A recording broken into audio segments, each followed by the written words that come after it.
Good morning. My name is Jude Anasta. I am the co-founder and CEO of a creative app by the name of MadHat. So we believe that everyone is inherently creative. So we created MadHat to be a magical place where friends and brands can come together to collaborate, unleash their creativity, and more importantly, to really express themselves. So with MadHat, you can turn your static photos into a fun, creative video by simply doodling on top of the video and animating it, and then afterward you would either send it to your friends for them to remix and or share it on social media network or messaging platform of your choice. So to create a MadHat, it's very simple. You would take a picture or use one from your photo album. You would then doodle on top of that picture with a beautiful color palettes and brush thickness, and then you would animate the playback and then share it in social media. So I'm not sure if you could see on the screen here. These are some examples of user-created MadHats, and also brands would use MadHat to publish in their social network to attract users and get them very engaged. So we launched the app last year, December, only in the Apple App Store. And so far it's been a very good experiment, we could say. We currently partnered with Tumblr. We also been featured in Product Hunt, Mashable, Tech.co, just to name a few. And also there's a big company, one of the biggest cell phone company in Mexico, who use our app to create a commercial on their social network. So far it's been very well, and we're very pleased with the result we have so far. Let me go to the elephant in the room right off the bat, Snapchat. Yeah. Well, we're not trying to compete against Snapchat. As you can see, the way our app is designed and the function that we have is totally different from what they have.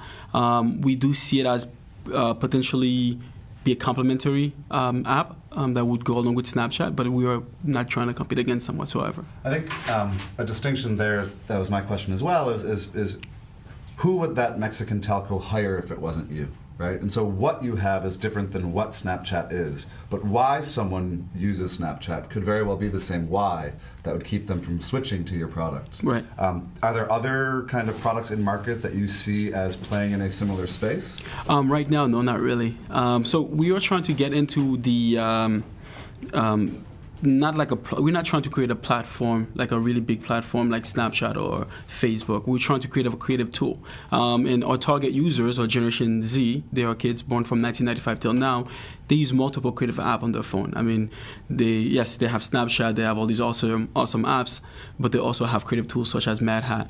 And they use it to publish in many different social media networks. Sapna? But it almost seems like you're talking about two separate things, right? There's like a B2B component here, which is like the Mexican telcos using it. And then there's the B2C, which is, kids who are just want to send funny pictures to their friends. And their network. So what is the focus? I mean, where do you see this going from here? Good. So right now we're only focusing in the kids. But in the future, obviously, we cannot limit any companies from using our product and publishing the social media. We also see companies who will use MadHat as a way to be more engaged, to have the younger generation to engage with them more on social media. As you know, the younger generation has a very short attention span. So when they see a MadHat, companies could get the message across right quickly and at the same time holding their attention. Are you developing any features specific for desktop, or is it all mobile? Right now it's only mobile. Once we do grow and scale, we are looking to have a desktop version for do you have companies. An Android app as well, or just iOS? Only iOS right now. Go ahead. Oh, so I downloaded the app last night, actually, and played around with it. I'm not creative, so actually it was quite challenging for me, but I can see how it would be a lot of fun. How have you been getting the word out to this group of Gen Z children who are notoriously difficult to reach? How many downloads have you had so far? What are you trying to do to get more people using the app?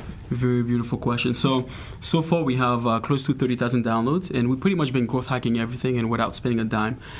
So we, for example, allow the app to go free for one day, and we've seen a lot of users download the app just for that reason. Secondly, what we were looking for to do in the future is to partner up with social media stars, so to speak. They have right now they have a lot of followers, and our users also following them. So if they, we hire them, and if they talk about MadHat and show some demos, I'm sure we could accumulate users that way too. Have you built integrations to social media platforms, and which ones? Or is this something that lives locally on my phone and I kind of pull the video animation into those channels? So we only build it just to live in your phone, but you could definitely post it in other social media network. Now, the partnership we kind of have with Tumblr. So let's say if you use MadHat, we give you the link to directly post it to Tumblr, and we would have the MadHat logo right on there. You can also put it in Facebook Messenger, and you would see it says made with MadHat, and just click reply. It brings you straight to the app. The business model in the long run is, so it's free for a day and then you plan to charge? No, so right now it's free to download the app, but if you want the full features, you have to pay us 99 cents. 99 cents, Yes. okay. What kind of conversion rate are you seeing? Pretty good. I mean, most of the downloads we have has been for free to get people to get the full features. So right now, our main focus is not to really make money with the app. It's really to get all the users, make it very popular, and then take it from there. So when you say we, is that just you or is it a team? Me and my business partner. His name is Corey Milesburg, and he's a very brilliant UX UI designer who's working with me on this. So it's great that you're in market. That's the best way to learn. I'm curious, what's the most surprising usage you've seen? You build something expecting it to be used in some way, and there's always surprises. What's kind of jumped out at you? Nothing really surprised us so far. I mean, again, everyone are creative. We all have our own creativity, right? So whatever I think would be cool and creative, to you might be boring and not as interesting. So we haven't really seen anything that really surprised us, so to speak. So I'm curious, especially with youth today.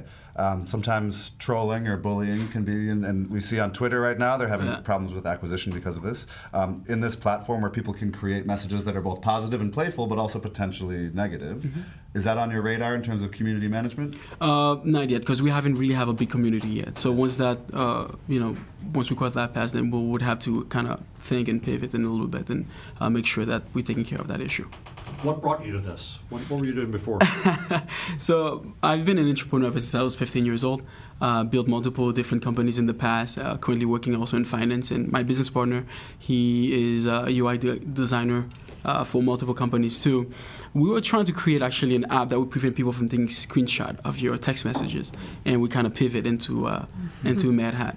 Maybe in the long term, we could, go towards that route again. But right now, based on the market research we were doing, that was the best pivot we had. I love that founder story. Yesterday, I saw Stuart Butterfield, now the head of Slack, and originally he wanted to start a massive multiplayer game, and it became Flickr. Right. And then he turned around and wanted to create the massive multiplayer game, and it flopped, and it became Slack. It's always that side thing you didn't expect. Tiny speck. Yeah. The second time. Yeah. Yeah, so it strikes me that $1 per or 99 cents per kind of freemium user is fine from a B2C perspective. But it strikes me that as you talk about some of the brands and some of the examples you're showing, that having kind of brands be integrated into the app so that you can, like that, even that image of the Marvel Captain America, and kind of allowing sort of some level of pre-programmed doodles or graffiti or whatever you want to call it, could be a very interesting monetization strategy as you kind of go forward. Obviously, you need some sort of larger audience. But have you considered kind of partnering with brands to kind of bring their logos or their kind of collateral into the app? Yes, we have. And being the fact that we were very small right now, it's only 2 of us, it's kind of difficult to try to reach these brands. So this is why right now our main focus is to acquire a lot of users. And once we have the users, we're like, hey, listen, we have the users now. Can we partner with you? And it'll be a lot easier. A great example too, we could also partner with Crayola, for example, and have the little logo run the app. When you're choosing the colors, it's always going to be there. So that, just a few examples. Yeah, for sure. Yeah. Is your partner the developer who made it?